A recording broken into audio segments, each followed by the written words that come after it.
વધારે ટામેટા ખાવાથી યુરિક એસિડ થાય છે, વધારે પાલક ખાવાથી યુરિક એસિડ થાય છે, આવું કંઈક સાંભળ્યું તો હશે તમે.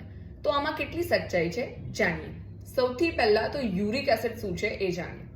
આપણા શરીરમાં પ્યુરિન નામક એક સબસ્ટન્સ હોય છે જે બોડીમાં એનર્જી પ્રોડ્યુસ કરવાનું કામ કરે છે, મેટાબોલિઝમમાં હેલ્પ કરે છે.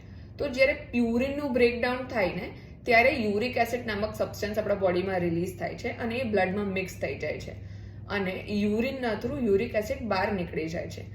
પરંતુ અગર તમારી કિડની પ્રોપર કામ નથી કરતી તો એ યુરિક એસિડ પૂરતું પ્રમાણનું શરીરમાંથી બહાર નથી નીકળતું.